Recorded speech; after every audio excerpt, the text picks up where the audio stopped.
Assalamualaikum warahmatullahi wabarakatuh. Salam dan bahagia. Kali ini saya akan membawakan dongeng yang berjudul Legenda Ular Kepala 7 bersama teman saya, Mbak Destianti Ulfa Ekasari. Langsung saja ini kisahnya. Alkisah, dahulu kala berdiri sebuah kerajaan bernama Kute Rukam yang dipimpin oleh Raja Bikobermano. Sang raja mempunyai 8 orang putra. Suatu ketika, Raja Bikobermano hendak melangsungkan upacara perkawinan putranya yang bernama Raja Meram dengan seorang putri dari kerajaan Sukai Negeri yang bernama Putri Jinggai. Pihak istana kerajaan Kute Rukam kemudian menyiapkan segala sesuatunya untuk melangsungkan pernikahan semegah mungkin. Gajah Meram beserta calon istrinya hilang. Tibalah hari pernikahan Pangeran Gajah Meram dengan Putri Jinggai. Awalnya upacara pernikahan berjalan lancar. Namun, tiba-tiba saja terjadi sebuah keanehan. Pangeran Gajah Meram dan Putri Jinggai tiba-tiba hilang entah kemana. Saat itu keduanya tengah melakukan upacara prosesi mandi bersama di tempat di pemandian akad di tepi Danau Tes. Tak seorang pun tahu kemana hilangnya pasangan itu. Sontak saja, Raja Bikobermano beserta permaisuri menjadi cemas, khawatir terjadi sesuatu terhadap putra dan calon menantunya. Sang raja segera mengutus beberapa hulu balang untuk mencari mereka. Para hulu balang segera mencari di sekitar danau tepi, namun tidak juga menemukan mereka berdua. Akhirnya para hulu balang kembali ke istana. Maafkan kami, Baginda Raja, kami tidak berhasil menemukan putra mahkota dan Putri Jinggai sekitar Danau Tes. Para hulu balang melapor. Kalian tidak berhasil menemukan mereka? Tanya sang raja panik. Benar, Baginda Raja, kami sudah berusaha mencari di sekitar danau, tapi kami tidak menemukan mereka, jawab seorang hulu balang lainnya. Raja Bikobermano kemudian mengumpulkan seluruh penghuni istana. Di depan seluruh penghuni istana, Raja menyampaikan, apakah di antara kalian ada yang mengetahui kemana putra Gajah Meram dengan Putri Jinggai? Tanya Raja Bikobermano. Gajah Meram diculik ular kepala 7, tak seorang pun di antara penghuni istana yang menjawab pertanyaan Raja. Semua orang hanya mampu terdiam. Dalam keheningan, tiba-tiba seorang tua, kerabat Putri Jinggai dari kerajaan Sukai Negeri menjawab, "Hormat hamba, Baginda Raja, izinkan hamba menyampaikan sesuatu hal." "Silahkan sampaikan, wahai orang tua," jawab sang raja. "Ampun, Baginda Raja, setahu hamba, putra mahkota dan Putri Jinggai diculik oleh Raja Ular yang bertahta di bawah Danau Tes. Ular kepala 7 sangat sakti, juga sangat licik, kejam dan suka mengganggu manusia yang sedang mandi di Danau Tes," jawab si orang tua. "Kalau hal itu benar, maka kita harus segera menyelamatkan mereka sekarang juga. Kita harus memikirkan cara untuk mengalahkan ular kepala 7, kata Raja Bikobermano. "Mohon ampun, Ayahanda, izinkan Ananda pergi membebaskan Abang Gajah Meram dan calon istrinya," sahut Gajah Merik, putra bungsu raja. Semua orang di istana merasa terkejut karena Pangeran Gajah Merik baru berusia 13 tahun. Raja Bikobermano tentu saja tidak menyetujui permintaan putra bungsunya. Ia tak ingin kehilangan putranya yang lain. Namun Gajah Merik tetap memaksa dengan mengatakan bahwa sejak ia berusia 10 tahun, hampir setiap malam ia bermimpi didatangi oleh seorang kakek yang mengajarinya ilmu kesaktian. "Baiklah putraku, tercinta Gajah Merik, besok engkau boleh pergi ke Danau Tes untuk membebaskan abangmu. Tapi sebelumnya engkau harus terlebih dahulu pergi bertapa di tempat Topes guna memperoleh senjata pusaka," ujar sang raja. "Baik ayahanda," jawab Gajah Merik. Gajah Merik pergi membebaskan Gajah Meram. Keesokan harinya berangkat Gajah Merik ke tempat Topos untuk bertapa. Tempat itu terletak di antara ibu kota kerajaan suku negeri dengan sebuah kampung baru. Selama 7 hari 7 malam, Gajah Merik bertapa dengan penuh konsentrasi, tak makan dan minum. Usai melaksanakan pertapaannya, Gajah Merik akhirnya berhasil memperoleh senjata pusaka berupa sebilah keris dan sehelai selendang. Keris pusaka itu mampu membuat jalan di dalam air sehingga dapat dilewati tanpa harus menyelam. Sementara selendang sakti dapat berubah wujud menjadi sebuah pedang.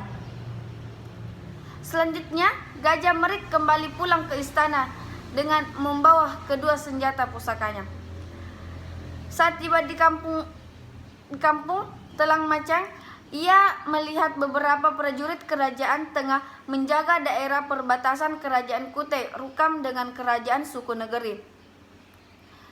Karena tak ingin terlihat oleh prajurit, Gajah Merik langsung terjun ke dalam sungai air Ketahun menuju Danau Tes sambil memegang keras pusakanya. Gajah Merik merasa heran karena tak sedikit pun ia tersentuh oleh air sungai.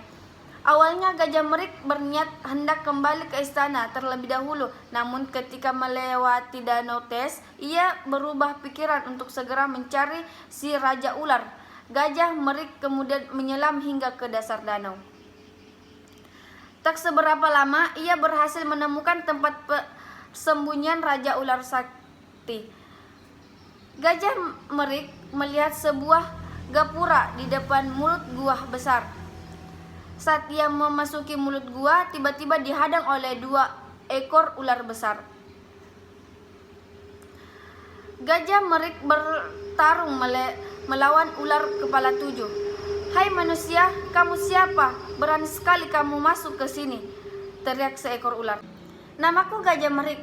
Aku hendak membebaskan abangku, Gajah Meram," jawab Gajah Merik. "Kamu tidak boleh masuk," cegat ular itu. Gajah Merik tetap saja menerobos masuk. Akibatnya terjadilah perkelahian sengit antara Gajah Merik dengan kedua ular tersebut. Setelah beberapa lama mereka bertarung, kedua ular tersebut akhirnya berhasil dikalahkan oleh Gajah Merik. Selanjutnya, Gajah Merik terus menyelusuri lorong gua hingga masuk ke dalam. Setiap melewati pintu, ia selalu dihadang oleh 2 ekor ular besar. Namun, Gajah Merik selalu memenangkan pertarungan. Ketika hendak melewati pintu ke-7, tiba-tiba Gajah Merik mendengar suara tawa ular terbahak-bahak. "Hei Raja Ular Jelek, keluarlah, hadapi aku jika kau berani. Aku Gajah Merik, putra Raja Bikau Bermano dari kerajaan Kutai Rukam. Lepaskan abangku beserta calon istrinya atau aku hancurkan istana ini," seru Gajah Merik. Merasa ditantang, sang Raja Ular pun mendesis. Desisannya mengeluarkan kumpulan asap. Beberapa saat kemudian, kumpulan asap itu menjelma menjadi seekor ular raksasa.